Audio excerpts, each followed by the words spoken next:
Nah, 4 macam amaliyah pokok ini yang disebut pengesabah, jangan ditambah, jangan dikurangi, jangan dirubah. Nah, sebab saya dengar informasi ada juga sekarang ini sebahagiannya yang sudah merubah-rubah baik cara berzikirnya maupun penuh. هل أتى على الإنسان حين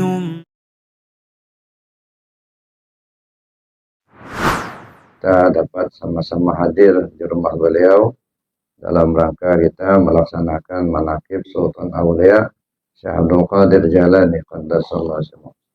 Mudah-mudahan kehadiran kita dalam manaqib ini akan mendapatkan keberkahan dari Allah Subhanahu wa taala. Semua penyakit yang kita derita, yang kita rasakan disembuhkan oleh Allah. Begitu juga roda hajat dikabulkan oleh Allah. Keluarga kita yang sudah berpulang ke rahmatullah, mudah-mudahan semua mereka diampunkan Allah segala dosanya, dilapangkan di alam kuburnya. Allah hadiniyah bisyafaati Rasulullah SAW wa bi karamati Sultan Aulia Syekh Abdul Qadir Jalani qaddasallahu sirrahu. Karamati sunu karam Abdullah bin Muhammad wa bi karamati sunu karam sama sahibul wafat tajul arifin. Allahumma ya qadil hajat, Allahumma ya kafiyal muhimmat, Allahumma ya dafi'al baliyat, Allahumma ya rafi'ad darajat, Allahumma ya syafi'al amrad, Allahumma ya mujibat da'wat, Allahumma ya arhamar rahimin, irhamna birahmatika ya arhamar rahimin, bibarakati al-Fatihah. A'udzu billahi minasyaitonir rajim. Bismillahirrahmanirrahim. Alhamdulillah rabbil alamin, arrahmanir rahim, maliki yaumiddin. إياك نعبد وإياك نستعين الصراط المستقيم صراط الذين أنعمت عليهم غير المغضوب عليهم. Yang saya hormati juga pengurus Majelis Zikir Arafah, baik Arafah 18 Pak Ajawi, kemudian di sini berapa? Arafah 25 dan yang lainnya yang tak sempat disebutkan satu persatu. Mudah-mudahan semuanya istiqamah dalam pengamalan zikirnya. Amin Allahumma amin. Yang saya hormati Bapak-bapak, para bina sepuh dan Bapak Ibu, para ikhwan dan akhwat rahimakumullah. Alhamdulillah kita bersyukur kepada Allah Subhanahu wa taala.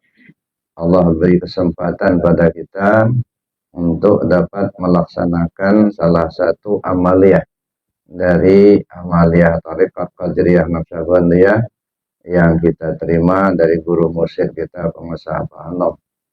Nah, mudah-mudahan dengan melalui amaliyah Thariqat Qadiriyah Naqsyabandiyah ini kita semua akan sampai usul kepada Allah dan kita semua pada akhirnya husnul khatimah. Allahumma amin.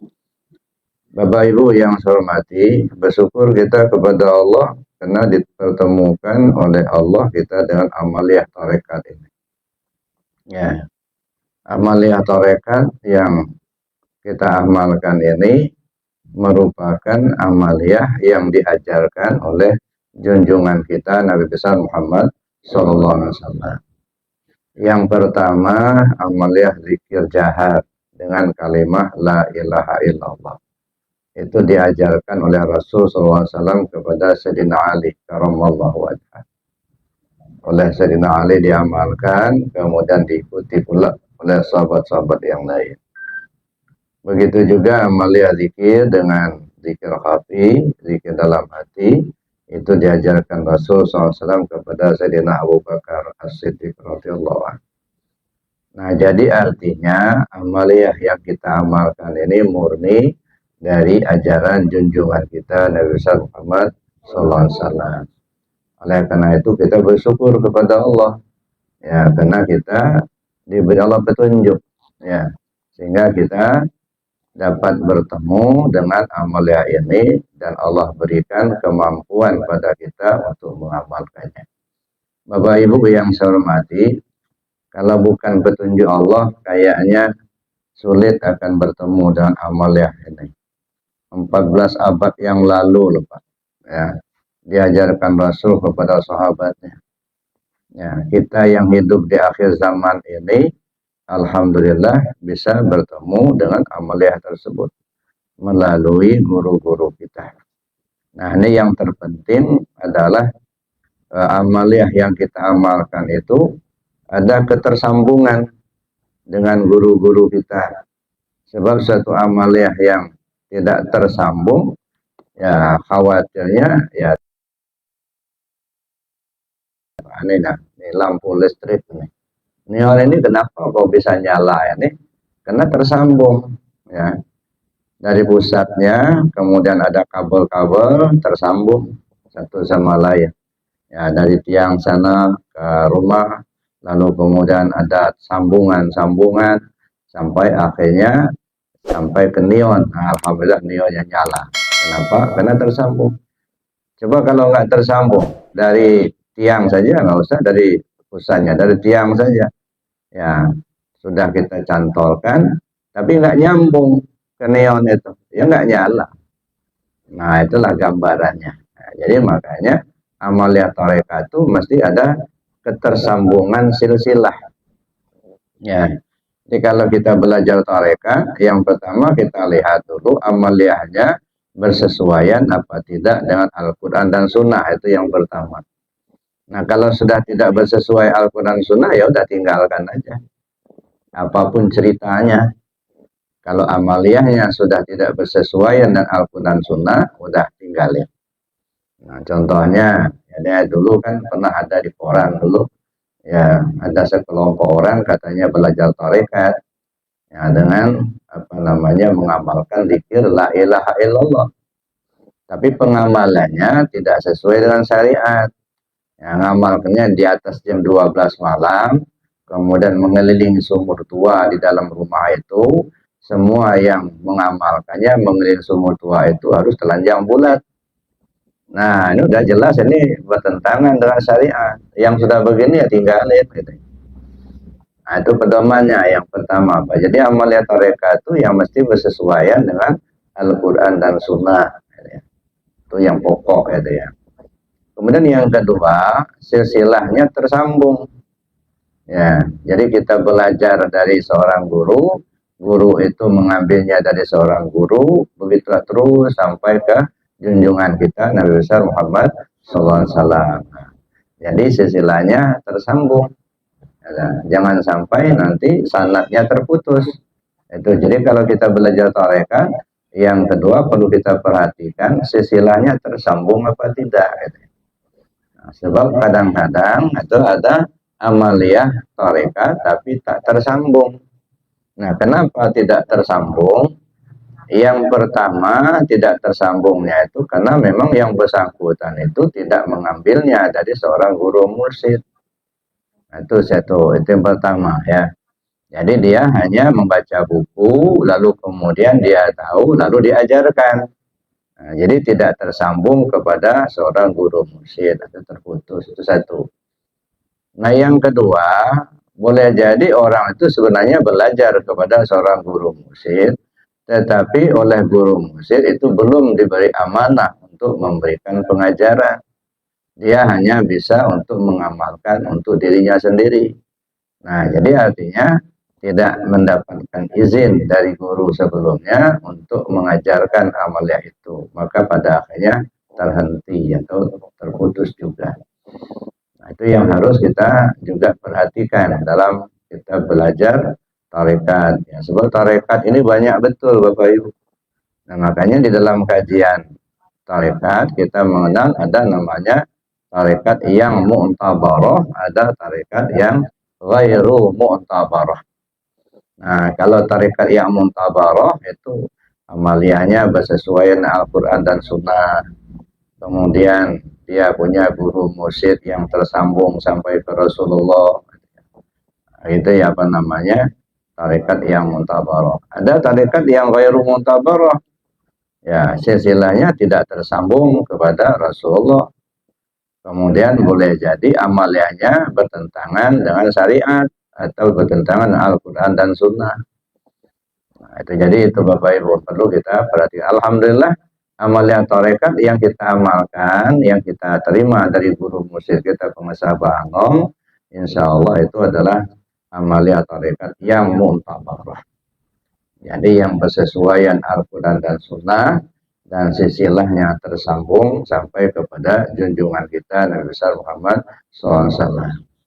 Nah, karena ini merupakan amalia tarekat yang hak, ya. Jadi Bapak Ibu dan kita semua jangan ragu-ragu, ya.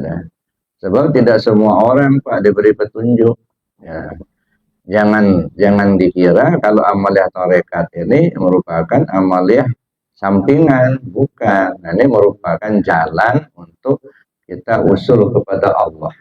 Ya, ini jalan.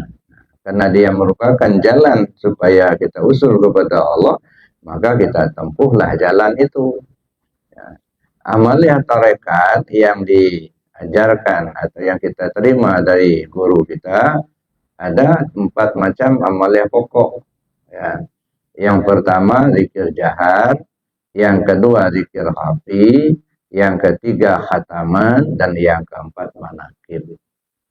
Nah, 4 macam amalia pokok ini yang disebut pemasabah, jangan ditambah, jangan dikurangi, jangan dirubah. Nah, sebab saya dengar informasi, ada juga sekarang ini sebahagiannya yang sudah merubah-rubah, baik cara berzikirnya maupun penutup zikir. Nah, dari yang kita terima dari pengasahabah, sesuai dengan tuntunan yang disampaikan, yang diberikan oleh pengasahabah pada kita, mulai dari bawah pusat, ya, tarik sampai ke gunung la ilaha illallah. Jadi mengisi 7 latifah, ya, mulai dari latifah akhfa, ya, terus natiqah, kemudian masuk ke latifah khafi, terus kalifah ruh. Nah, dibawa ke bawah yang kiri, mengisi latifah siri, dan dihunjamkan dengan kuat di dalam hati sanubari ke latifah qalbi. Nah, dengan kita memahami maknanya, mengisi latifah yang ke-7. Itu jadi makanya kita berzikir itu harus dimakomkan zikirnya. Ya, la ilaha illallah. Nah, saya dengar ada juga yang sudah merubah, bukan seperti itu lagi, tapi dari kiri ke kanan aja. La ilaha illallah, la ilaha illallah. Nah, sudah berbeda. Ya. Yang mau begitu silakan saja. Tapi saya, ya, khusus untuk jamaah Arafah itu tidak boleh. Tidak boleh dirubah-rubah. Ya, apa yang diajarkan oleh pengasahabah itulah yang kita amalkan. Ya, jangan ada yang ceramah lalu zikirnya begini ikut pula gitu kan. Tidak boleh. Apa yang kita terima itulah yang kita amalkan. Tidak boleh dirubah. Nah, begitu juga mestinya penutup. Nah, penutup zikir. Ya, Abah mengajarkan baik dalam talqin maupun dalam panduan, ya. Abah mengajarkan menutup zikir khafi, zikir jahar atau zikir khafi itu, ya, terutama zikir khafi dengan Sayyiduna Muhammad Rasulullah. Ya, Sayyiduna Muhammad Rasulullah. Nah, walaupun Sayyiduna itu kan sebenarnya tambahan, intinya kan Muhammad, ya. Jadi kita sudah zikir la ilaha illallah, lalu kemudian kita tutup dengan Muhammad Rasulullah. Itu artinya 2 kalimat syahadat. Nah, itu yang diajarkan Abah kepada kita. Nah, saya dengar ada juga yang sudah ceramah ke sana sini yang menyampaikan penutup zikir khafi itu bukan Sayyiduna lagi, tapi sudah Alhamdulillah. Nah, udah berubah lagi. Ya, jadi saya mengingatkan, ya, siapapun yang menyampaikan ceramahnya, entah ustadznya, kiainya dari Jawa, dari Suryalaya katanya, kalau sudah merubah itu jangan diikuti. Kenapa? Karena Abah tidak pernah mengajarkan penutup zikir khafi itu dengan Alhamdulillah, tapi dengan Sayyiduna Muhammad Rasulullah. Ya, kenapa harus begitu? Abah tidak menjelaskan. Nah, tapi ya, pemahaman saya, ya, kenapa harus ditutup dengan Sayyiduna Muhammad Rasulullah? Ya, karena ibarat pesawat, ya, begitu kita zikir la ilaha illallah dalam bilangan yang banyak, ibaratnya kita sudah mengawang-awang sampai ke atas. Ya, begitu kita akan landing, ya, kita turun ke bumi, kita turun lagi ke ke sifat. Jadi kita naik ke zat, begitu turun ke sifat. Zat namanya Allah, sifat namanya Muhammad. Maka disebut tutupannya Muhammad Rasulullah. Nah, kalau ditutup Alhamdulillah kejauhan. Ya, jadi bukan ke sifat lagi nanti jadinya. Jadi ibaratnya kita pesawat naik kita ke atas, begitu tinggi-tinggi artinya kita naik ke zat. Nah, begitu kita turunnya ke sifat, zat dan sifat, Allah dan Muhammad. Makanya ditutup dengan Muhammad Rasulullah. Jadi bukan penutupnya dengan Alhamdulillah. Nah, itu Bapak Ibu yang perlu saya tegaskan, karena saya dengar-dengar itu ada juga yang sudah mulai ikut-ikutan seperti itu. Ya, selaku murid pengasabah harus kita istiqomah. Ya, tidak mudah terpancing, tidak mudah kita merubah-rubah, enggak. Apa yang diajarkan pengasabah kita, itulah yang kita amalkan. Nah, jangan berubah karena dengar ceramah seseorang, berubah, ada rubah pula itu ya. Kalau mau merubah ya abah yang merubahnya, bukan siapa-siapa itu ya. Ada maklumat abah misalnya itu ya, itu kita ikuti. Kalau tidak ada perubahan dari langsung dari abah, jangan. Ya, itu Bapak Ibu yang saya hormati.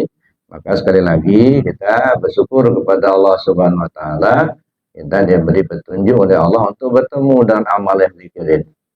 Nah, maka jangan sampai kita abaikan. Ya, sudah kita diajar abah, sudah kita amalkan. Nah, lalu kemudian kita abaikan. Tapi kita harus istiqamah. Kenapa begitu? Namanya perjalanan, Pak. Yang saya sering sampaikan. Kita belajar tarekat itu artinya belajar zikir. Belajar zikir itu ibarat menempuh perjalanan menuju Allah. Ya. Yang namanya menempuh perjalanan itu kadang-kadang ada saja hambatan. Ya, paling tidak ya hambatan itu ya sering kita kaji, itu BBM itu juga jadi hambatan. Bimbang, bosan, malas. Kalau bimbang insya Allah enggak lagi ada kebimbangan, karena kita sudah tahu ini hadisnya, ini ayatnya, sudah jelas itu. Ya, kalau kebosanan ya insya Allah enggak ya, karena niatnya sudah ikhlas begitu. Cuma yang banyak menyerang ini malas. Nah, ini yang banyak ini tergoda. Kenapa Pak? Lagi malas. Lagi malas. Nah, ini Bapak Ibu yang saya hormati, BBM itu bimbang, bosan dan malas itu merupakan hambatan-hambatan dalam perjalanan menuju Allah. Nah, mari kita singkirkan, kita waspadai gitu ya. Kenapa terjadi kebimbangan? Biasanya terjadi kebimbangan itu karena kita belum paham betul. Ada apa sih zikir itu? Gunanya apa? Ada mana dalilnya? Mana ayat? Mana hadis? Ada ya. Bagi mereka-mereka yang kritis kan nanya kan ayat-ayat hadisnya. Nah, sebelum dia menemukan itu, nah akhirnya dia kebimbangan terus, gitu ya. Maka perlu kita mengkaji, kita pelajari supaya kita paham betul, supaya tidak terjadi kebimbangan, gitu ya. Nah, jangan sampai nanti tidak menjalankan zikirnya lagi karena ada kebimbangan. Nah, kata yang satu nanti kalau belajar tarekat bisa gila, gitu ya. Nanti yang satu lagi kalau tarekat itu bid'ah, nggak ada dasarnya. Nah kita jadi belum paham betul, ya udah oleh. Nah, jangan sampai terjadi kebimbangan-bimbangan. Nah, khawatirnya kalau terjadi kebimbangan itu apa yang tadinya rajin, itu yang nggak datang-datang lagi, ya, karena sudah terjadi kebimbangan itu. Maka diperlukan kita untuk belajar ya supaya tidak terjadi kebimbangan. Ada bukunya dikasihkan oleh pengasabah kita. Baca itu Miftahus Sudur. Miftahus Sudur itu buku yang menjelaskan tentang tarekat. Jadi kalau sudah bisa membaca itu, memahami itu, insya Allah nggak akan ada kebimbangan lagi. Sebab baik ayatnya, hadisnya, manfaatnya, kegunaannya itu sudah ada penjelasan-penjelasan di situ. Ya, nah, tarekat itu bukan hanya amalan orang-orang miskin aja, orang kere aja. Nah, jadi kadang-kadang salah persepsi. Jangan dulu belajar tarekat, kamu kan masih senang duit. masih senang mobil. Emangnya kalau sudah belajar tarekat nggak senang duit lagi, nggak senang mobil apa? Ya, nggak begitu ya. Orang-orang kaya itu juga belajar tarekat juga, Pak. Jangan dikira tarekat itu amalia orang miskin, bukan. Ya. Amalia tarekat itu kebutuhan semua orang. Ya. Jadi bertasawuf itu kan, tarekat kan bagian daripada tasawuf. Kita lihat misalnya Ibrahim bin Adham, ya, radhiyallahu anhu. Beliau putra kerajaan yang hidup di istana, tapi beliau ahli di bidang zikir, di bidang ahli tasawuf, ahli tarekat. Yang sebut terkenal kan Ibrahim bin Adham. Sultan Aulia, yang dalam Manqabah dijelaskan 40 ekor kudanya, ya, semua kuda yang 40 ekor itu pelananya emas murni semua. Satu pelana itu berapa kilo kira-kira, Pak? Ada lebih kalau dari 1 kilo kayaknya. Pelana kuda emas murni. Nah, taruh 5 kilo satu itu. Kalau sudah 40 ekor berapa kilo itu? Udah 200 kilo.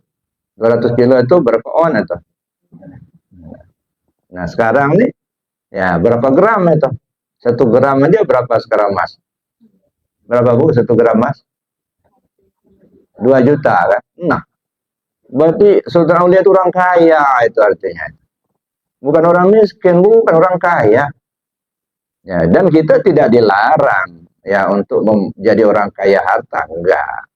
Jangan dikira kalau sudah belajar tarekat itu harus jadi orang miskin harta itu. Kemana-mana jalan kaki, nggak boleh bawa mobil lagi. Gempor juga loh. Dari Teluk itu mau ke Tanjung Raya jalan kaki, subuh baru nyampe. Ada, nggak begitu. Yang dilarang itu apa namanya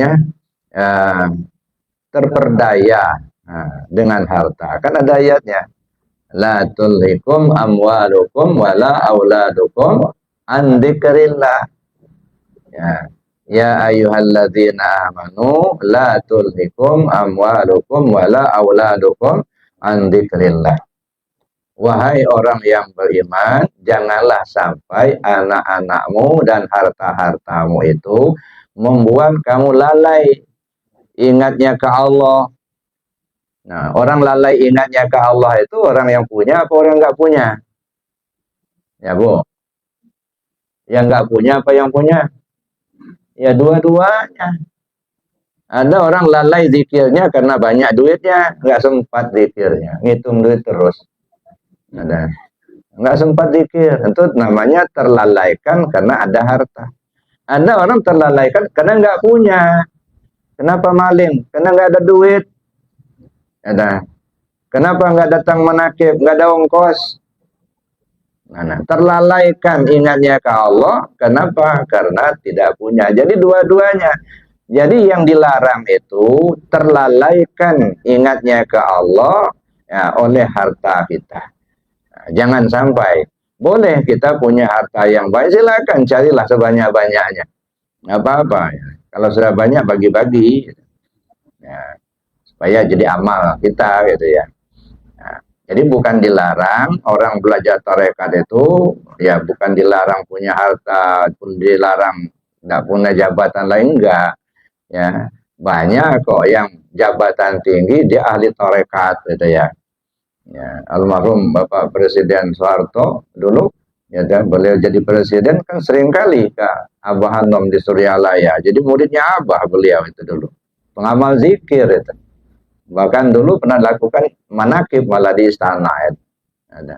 Jadi walaupun sudah jadi presiden, beliau tetap saja beliau pengamal zikir gitu. Jenderal Sudirman itu ahli tasawuf, ahli zikir. Insinyur Soekarno, presiden pertama juga ahli zikir. Nah, kabarnya guru beliau itu Syekh Muhyi Pemijahan. Nah, jadi artinya itu para pejabat kita itu banyak yang ahli zikir gitu ya. Ahli tarekat gitu. Makanya alhamdulillah kita diberi petunjuk oleh Allah Subhanahu wa taala sehingga kita juga ikut mengikuti jejak para aulia. Ya, dia mengikuti apa yang diamalkan oleh guru-guru kita. Bapak Ibu yang saya hormati, cuman satu hal yang perlu kita renungkan. Kita ini sudah lama mengamalkan zikir, ya. Nah, Tapi perlu kita introspeksi. Apakah amaliyah yang sudah kita laksanakan ini membekas enggak di hati kita? Nah, ya tapi mudah-mudahan ada bekasnya. Tapi kalaupun tidak, perlu kita coba untuk koreksi. Kenapa? Kita sudah lama belajar zikir, tapi kurang membekas di hati. Nah, kadang-kadang sudah kita lama sudah ikut menakib, gitu ya, tapi kemudian terhenti, nggak datang-datang lagi. Kadang-kadang satu kelompok menakib bubar. Nah, kenapa? Pada nggak datang. Ya. Kadang-kadang yang datang cuma 2-3 orang, yang lainnya pada nggak datang. Ya, kenapa? Nah, kita perlu kita introspeksi. Dengan tidak bermaksud kita menyalahkan siapa-siapa, enggak. Nah, sebab mungkin kesibukan masing-masing ya juga ada. Artinya kesibukan para ikhwan kan nggak sama. Ada yang mungkin sudah pindah tugas keluar daerah. Ada yang mungkin sudah mendahului kita, nggak datang-datang lagi dia. Nah, ya kalau dia datang malah bingung kita. Kayaknya kemarin sudah diantar ke kuburan, kok ikut menakib gitu. Nah, jadi kita berbaik sangka sajalah. Mungkin karena kesibukan, tapi itu bagaimanapun bagaimana supaya istiqomah itu aja. Entah mau 2 orang, entah 3 orang, syukur-syukur banyak. Pokoknya kalau sudah menakib jalan terus. Kenapa? Karena itu kebutuhan kita. Makanya kalau ada menakib itu nggak usah diundang-undang, nggak perlu harus bikin surat undangan menakib, nggak usah. Ya, contoh aja Pak Haji Sulaiman. Ya, dia tahu menakibnya di Pak Awi di malam ini, berangkat dia. Katanya kan waktu menakib katanya. Saking yakinnya dia gitu ya. Alhamdulillah berangkat, rupanya memang betul nggak ada. Kenapa? Karena ada dialihkan ke sini. Ya, saya dengar informasinya minggu depan Pak Haji ya. Nah, malam Sabtu minggu depan katanya di situ gitu ya. Nah, dia artinya nggak usah diundang-undang. Ya, kalau ikhwan kita tahu ada menakib datang. Kenapa? Ya kebutuhan. Ya, kebutuhan masing-masing begitu. Ini kalaupun menakibnya tempat Pak Haji Burhan, ini bukan kebutuhan Pak Haji Burhan, bukan kebutuhan kita selaku ikhwan. Gitu. Kalaupun ada menakib misalnya di Teluk tempat Pak Haji Awi, bukan kebutuhan Pak Haji Awi, bukan kebutuhan kita bersama. Makanya kalau misalnya ada sudah datang waktunya, kemudian ada yang lupa, mungkin kita ingatkan, gitu ya. Nanti malam menakib di tempat Pak Haji Burhan misalnya. Hanya mengingatkan saja kalau ada lupa. Namanya manusia itu kadang-kadang lupa, Pak ya. Nah, tapi sesungguhnya tidak perlu diundang. Nah, inilah kelebihan daripada amal yang menakib ini, karena kebutuhan. Beda dengan pengajian umum, Pak. Kalau pengajian umum 100 undangan, kadang yang datang cuma 20 orang. Karena memang nggak ada kebutuhan. Kadang-kadang kebutuhan silaturahim, nah itu aja. Nah, saya pikir silaturahim itu bukan yang didahulukan. Asal ketemu ya sudah silaturahim lah itu, gitu ya. Maka semua itu harus niatnya karena Allah. Ya, kita niatkan karena Allah, datang kita menakib karena Allah di tempat siapa saja. Ya, jadi juga begitu juga kita ketempatan jangan terhambat dengan konsumsi, Pak. So kadang-kadang ada terhambat dengan konsumsi, ya nggak enak nanti nggak ada makanan, gitu ya. Nah, saya kira ya kalau ada lebih bagus, kalau nggak ada ya seadanya saja. Ini pengalaman Bapak Ibu waktu masih di Gunung Sulah dulu, gitu ya. Uminya itu masih sibuk di warung dulu, gitu ya. Sehingga dari pagi itu sampai sore itu sibuk di warung, gitu ya. Nah sampai juga 5:30, 6 sore, ya rupanya datang satu itu. Nah kok banyak jamaah datang? Emangnya ada acara apa? Ya, saya tanya kata uminya sama saya bilang menakib malam ini. Nah belum ada persiapan kata uminya. Sudah nggak apa-apa seadanya saja.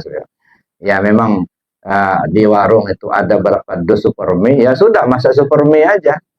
Udah masak super mie, kemudian ya 1 mangkok, 1 habis juga, Pak. Alhamdulillah, jalan juga menakibnya. Jadi nggak perlu harus pakai rendang, enggak, gitu ya. Ya tapi kalau ada sate ya nggak apa-apa lah. Ya, itu ya. Jadi artinya jangan terhambat dengan konsumsi, gitu ya. Kalau ada ya syukur, kalau nggak ada ya seadanya saja. Yang penting bagi kita jalan menakibnya.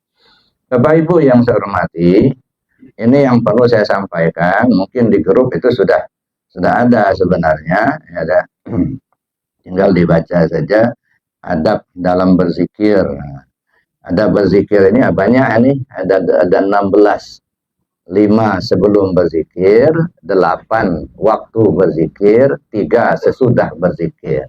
Cuman kalau saya uraikan semuanya 16 ini, kayak jam 12 baru selesai. Nah, mungkin sebagian saja ya yang perlu ya kita mengingatkan saja. Ya silakan nanti dibaca di grup santri Arafah, itu sudah sudah dimasukkan di sana, sudah di-share di situ. Nah, ini saya kira ini sangat perlu ini untuk kita pahami ya. Ini adab berzikir. Wa yajma'u hadhil adabul zikri kulluha asadisatu asyar. Ya. Dan ada 16 adab ketika berzikir ya. Ketika kita akan melaksanakan zikir ya, yang ketika melaksanakan zikir dan 16 adab. Barang siapa yang tidak dapat memenuhinya, maka ia tidak akan memperoleh hasil yang memuaskan dalam berzikirnya. Nah, jadi kalau kita abaikan adab-adab yang 16 macam ini, ya itu tadi khawatirnya badan payah, hati susah. Jadi yang kita harapkan tidak kunjung kita temukan. Ya, sudah kita zikir tapi tidak membekas di hati, gitu ya. Maka tidak akan memperoleh hasil yang bagus dalam berzikir. Nah, yang 16 macam itu 5 macam adab sebelum berzikir dan 8 macam adab ya ketika sedang berzikir dan 3 macam adab setelah berzikir. Jadi 16 semuanya. Ya.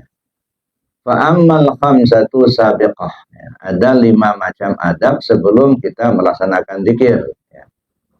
Fa'awwaluha, yang pertama hendaknya bertaubat dengan sungguh-sungguh, yaitu bertaubat dari tutur kata, tindak tanduk kita atau kemauan kita yang salah nih. Intinya taubat. Nah, jadi yang pertama yang kita lakukan bertaubat. Nah, taubat ini Bapak Ibu ada taubat zahir, ada taubat batin. Ya. Kalau taubat zahir, meninggalkan semua perbuatan yang tidak baik untuk kita lakukan yang baik. Ya, jadi yang kita mungkin pernah lakukan yang tidak baik, nah kita tinggalkan. Nah, kita nggak mau lagi mengulangi perbuatan yang tidak baik itu, baik dalam bentuk perbuatan maupun dalam bentuk ucapan. Itu taubat yang zahir.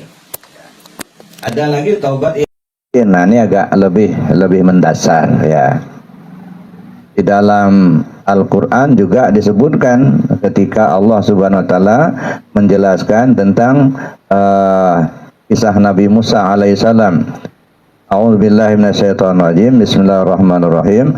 Wa idz qala Musa liqaumihi ya qaumi innakum zalamtum anfusakum bittikhadikumul ijla atubu ila bari'ikum faqtulu anfusakum dzalikum khairul lakum inda bari'ikum fataba alaikum innahu huwat tawwabur rahim. Nah, ini taubat batin ini. Ya, tadi taubat zahir. Wa idz qala Musa liqaumihi, ketika Nabi Musa alaihissalam berkata kepada kaumnya, ya qaumi innakum zalamtum anfusakum, wahai kaumku, sesungguhnya kamu telah menzalimi diri kalian sendiri.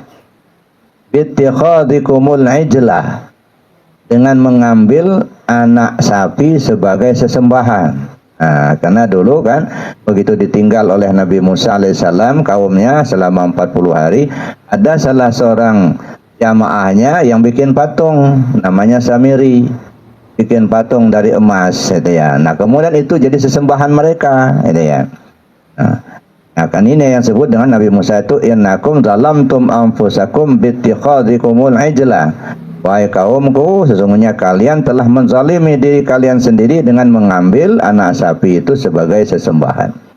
Fatubu ila barikum, maka bertobatlah kalian kepada Allah yang menciptakan kalian. Faqtulu anfusakum, nah nih, bunuhlah diri kalian. Dzalikum khairul lakum inda barikum, itu lebih baik bagi kamu di sisi Tuhan yang menciptakan kalian. Fataba alaikum, maka Allah akan mengampuni segala dosa kalian. Innahu huwat tawwabur rahim, bahwa sungguhnya Allah Maha penerima taubat lagi Maha penyayang. Nah, jadi yang kita garis bawahi itu apa itu? Pertama, bittikhadikumul ijlah, mengambil anak sapi sebagai sesembahan, itu syirik namanya. Yang kedua, faqtulu anfusakum.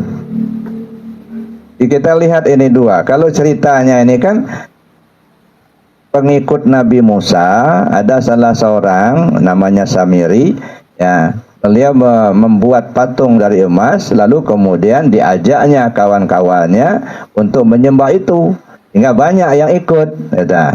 Nah, ini yang namanya menzalimi diri sendiri. Kenapa? Karena sudah menyembah patung. Mungkinkah kita yang mengikuti jejak Samiri ini menyembah patung? Syirik itu artinya. Nah, syirik ini Bapak Ibu yang saya hormati, syirik itu ada yang namanya syirik jali, ada namanya syirik khafi. Kalau syirik jali seperti nyembah patung dari emas itu, dari patung sapi itu ya, yang dibuat oleh Samiri itu nyata-nyata itu ya. Atau kita nyembah berhala, atau nyembah batu, nyembah matahari, nyembah api dan lain sebagainya lah. Nah, yang begini-begini ini insya Allah kita terlepas. Kenapa? Karena sudah tahu kita kalau itu adalah syirik gitu ya. Nah, yang banyak tergelincir itu syirik di dalam hati, atau namanya syirik khafi. Ya.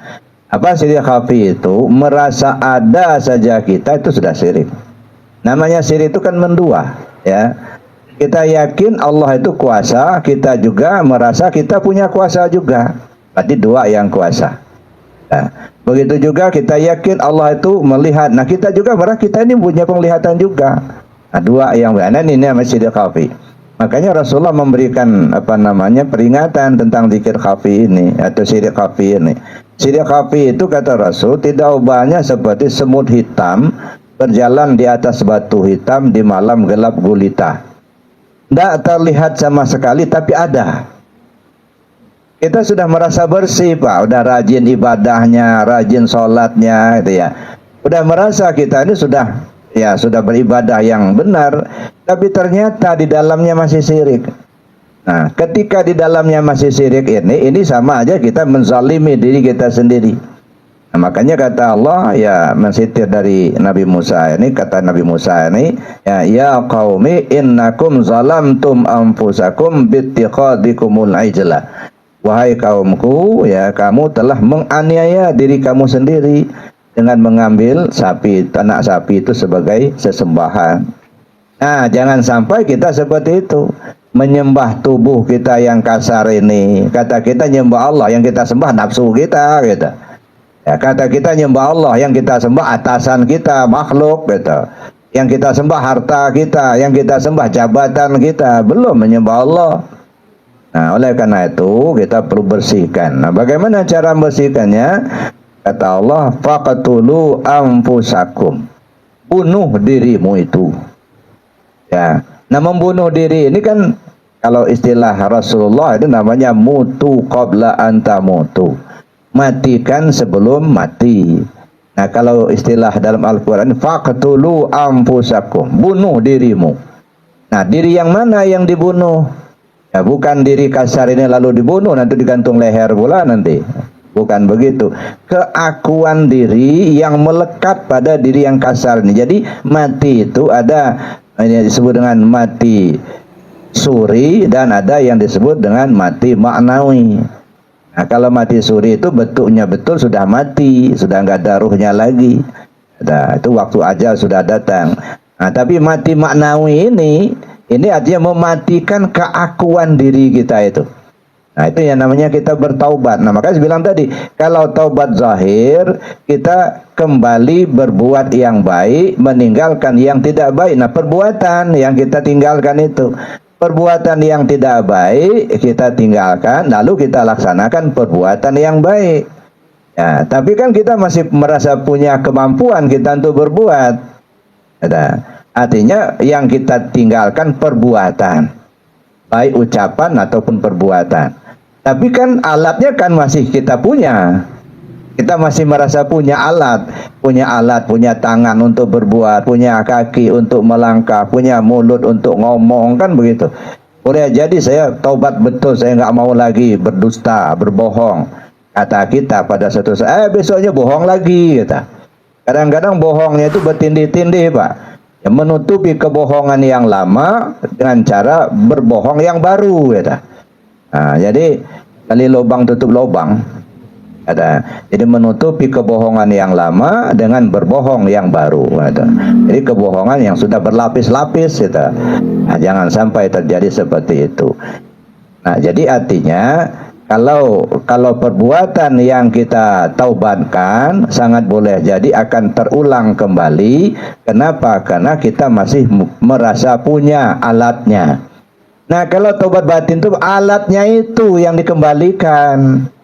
Ya, bukan lagi punya kita. Kita punya mata, kembalikan, itu punya Allah.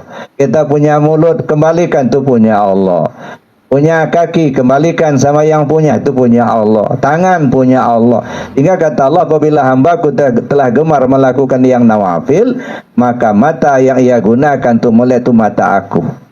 Telinga yang ia gunakan untuk mendengar itu telinga aku. Mulut yang ia gunakan untuk bicara itu mulut aku. Kaki yang ia gunakan untuk melangkah itu kaki aku. Nah, kalau sudah punya Allah semua, kita sudah nggak punya lagi, Pak. Nah, kalau kita sudah nggak punya lagi, tentu kita tidak punya alat lagi untuk berbuat, karena semuanya sudah kembalikan kepada Allah. Nah, itu namanya kita taubat batin. Ya, kalau taubat zahir masih besar kemungkinan bisa balik. Tapi kalau betul-betul sudah masuk ke taubat batin, pakai apa lagi kita akan melakukan itu? Kalau sudah dikembalikan kepada Allah. Ya. Nah, oleh karena itulah kita belajar bagaimana mengembalikan itu. Maka kalau istilah Al-Quran, faqtulu anfusakum, bunuh diri kalian itu dulu. Apa yang dibunuh? Keakuan diri kita. Ngaku-ngaku kuasa, ngaku-ngaku berilmu, ngaku-ngaku kita yang pintar. Nah, pengakuan-pengakuan seperti itu justru membahayakan buat kehidupan kita, menzalimi diri kita sendiri. Maka kita bertaubat, ya, bertaubat, kembalikan itu kepada yang berhak menerima, yaitu kepada Allah Subhanahu wa taala. Jadi Bapak Ibu yang saya hormati, itu yang pertama. Jadi sebelum kita laksanakan zikir, kita laksanakan taubat kepada Allah Subhanahu wa taala. Jadi betul-betul kita bertaubat, bukan hanya sekedar mengucapkan astagfirullah. Ada dua, ada namanya bertaubat, ada yang mohon ampun. Ya, kan kita sering katakan astaghfirullahalazim allazi la ilaha illa wal hayyul qayyum wa atubu ilaih. Mohon ampun dengan bertaubat, istighfar dan taubat. Apa bedanya? Kalau istighfar, mohon ampun, artinya minta kepada Allah supaya bekas daripada perbuatan maksiat itu dihapus. Itu namanya mohon ampun. Jadi bekas dari perbuatan maksiat, sebab sekecil apapun perbuatan maksiat yang kita lakukan pasti menimbulkan bekas. Nah, kalau sudah banyak perbuatan maksiat kita lakukan, nah bekas-bekas itu kalau istilah Rasul itu bintik-bintik. Nah, timbul bintik satu dalam hati. 2 kali berbuat salah, timbul lagi bintik satu. Sehingga cermin hati kita terselubung dengan bintik-bintik hitam. Kalau sudah terselubung dengan bintik-bintik hitam, maka nur qalbi tidak akan memancar keluar. Itu namanya bekas dari perbuatan maksiat. Nah, oleh karena itu, kalau istighfar, minta kepada Allah supaya bekasnya itu dihapus. Nah, apa bentuk bekasnya itu, Bapak Ibu yang saya hormati? Timbul kemalasan beribadah. Nah, itu ya. Itu salah satu. Tadinya mungkin rajin, betul kita zikir, nah timbul malas berzikir. Nah, itu bentuk dari bekas perbuatan maksiat. Atau kita menghafalnya susah betul, hafalnya tertutup, bekas dari perbuatan maksiat. Nah, makanya kita banyak-banyak mohon ampun kepada Allah, istighfar. Nah, jadi kalau istighfar itu minta kepada Allah supaya bekasnya dihapus. Beda dengan taubat. Kalau taubat itu ibarat apa? Menutup supaya jangan lagi ya berbuat maksiat. Ya, jadi kalau istilah kebun, kalau taubat itu, kalau istighfar ibarat membabat alang. Nah, lama-lama bisa saja dia muncul lagi, Pak. Tapi kalau taubat itu menggali alang sampai ke akar-akarnya, sehingga nggak tumbuh lagi alang, itu bedanya. Jadi kalau istighfar minta bekasnya yang dihapus, tapi kalau taubat minta supaya jangan diulang lagi. Alatnya itu diserahkan sama Allah, nah, sehingga kita tidak punya alat lagi untuk melakukan perbuatan maksiat tadi. Itu yang pertama, kita harus bertaubat kepada Allah. Yang kedua, wasani ya al-ghaslu awil wudu kullama arada dzikir. Yang kedua, hendaknya mandi atau berwudu dan memakai wewangian ya setiap kita akan melaksanakan zikir. Nah, jadi kalau kita akan laksanakan zikir, sebaiknya mandi dulu. Ya, bangun jam 2 malam misalnya, ya mandi dulu, jangan langsung berwudu, mandi dulu. Ya, kalau bangun jam 2 malam atau jam 1 malam, nah kita lebih baik mandi dulu. Nah, kalaupun tidak mandi, paling tidak berwudu saja, paling kurang. Kita mau zikir nih, ya sebelum kita zikir wudu dulu. Nah, jangan sampai kita berzikirnya tidak dalam berwudu.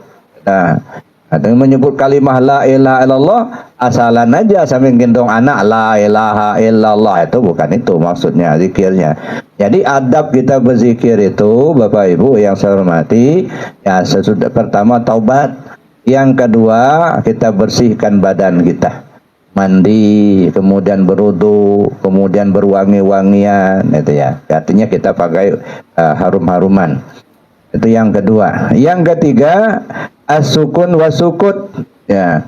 Yang ketiga adalah bersikap tenang dan hening agar zikirnya dapat fokus. Yang seharusnya di hatinya hanya ada Allah, tidak ada yang lain. Ya. Jadi di sini disebut wasalis as-sukut wa sukun, as-sukun wa sukut liyasila lahu as-sidqa fil dzikir wa dzalika ay yasghila qalbahu billah Allah Allah fil fikri duna lafz hatta la yabqa khatiru ma'a Allah Allah thumma yafiqul lisan al-qawu biqauli la ilaha illallah. Nah, jadi gini. Jadi yang ketiga ini ya kita dalam posisi as-sukun was-sukut. Artinya kita dalam keadaan tenang dan hening. Ya, tidak ngobrol. Nah, dalam keadaan tenang, hening, fokus kita untuk berzikir. Jangan kita berzikirnya sambil ngobrol. Makanya bagusnya zikir itu dimatikan HP. Nah, kenapa? Karena kadang-kadang lagi asik zikir, la ilaha illallah, ring HP, nah tinggalkan zikirnya, buka HP-nya dulu. Nah, ini kurang adab sama Allah yang begitu. Nah, kenapa? Karena kita lagi berhadapan dengan Allah. Ada orang lain, ada makhluk manggil kita, kita tinggalkan. Nah, maka sebaiknya tidak bawa HP. Kalaupun ada, dimatikan dulu. Nah, supaya apa? Tidak terganggu. Kita fokus berzikir aja dulu. Maka as-sukun wa sukut. Dalam keadaan tenang dan diam. Nah, tidak banyak gangguan-gangguan. Kemudian Bapak Ibu yang saya hormati, sibukkan hati kita dengan zikir khafi. Jadi lisan kita menyebut la ilaha illallah, tapi hati kita ini dalam zikir khafi. La ilaha illallah, la ilaha illallah. Nah, di dalamnya tetap jalan zikir khafinya. Allahu Allah, Allahu Allah. Nah, biasanya, ini biasanya, kalau lisannya saja yang zikir, tapi hatinya tidak, ini biasanya timbul kebosanan, capek, kalau nggak ngantuk. Kenapa? Karena nggak hidup di dalam. Jadi ketika kita zikir jahar, itu 3 komponen itu harus hidup, Pak. Yang pertama, lisan kita zikir la ilaha illallah. Yang kedua, tubuh kita bergerak untuk memakomkan zikir. Itu yang kedua. Ya, makanya bukan hanya mulut ngomong la ilaha illallah, la ilaha illallah, tapi badannya diam.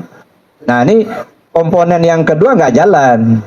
Ya, maka kadang-kadang timbul kebosanan, nah, timbul ngantuk. Nah, karena komponen yang kedua ini mati gitu. Nah, makanya lidah mengucap la ilaha illallah, tubuh kita sebagai komponen yang kedua ini harus hidup dengan memakomkan zikirnya. La ilaha illallah. Nah, kalau itu hidup enggak akan ngantuk enggak? Ya, dan insya Allah tidak akan tadi kebosanan. Nah, yang ketiga, komponen yang ketiga hati. Hatinya hidup. Jadi mulutnya berzikir la ilaha illallah, tubuhnya juga memakamkan zikirnya dengan gerakan-gerakannya, hatinya hidup dengan zikir khafi.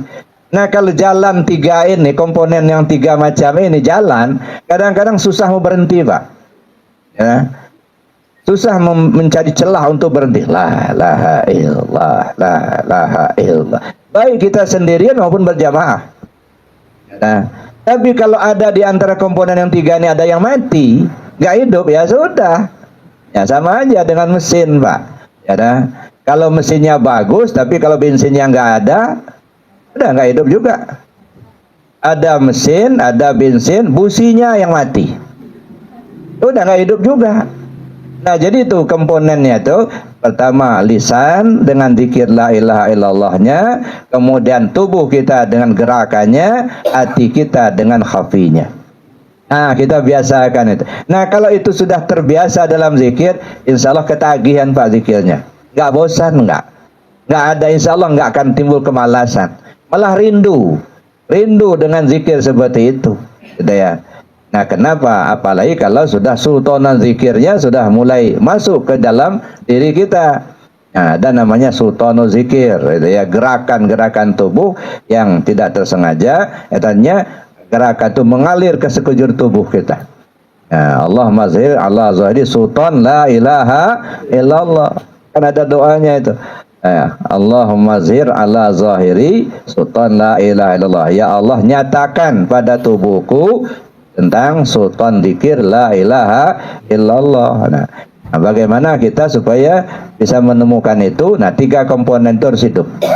Nah, pertama lisannya, yang kedua gerakan tubuh, dan yang ketiga hati. Ya, itu yang ketiga. Nah, jadi wasalis. Dan yang keempat, hendaklah berzikir, ya, mengkonsentrasikan, memfokuskan pikiran, ingat akan harapan guru, ya. Ayastafida inda suru'ihi fi dzikir bi himmati shaykhihi, ya. هل أتى على الإنسان حين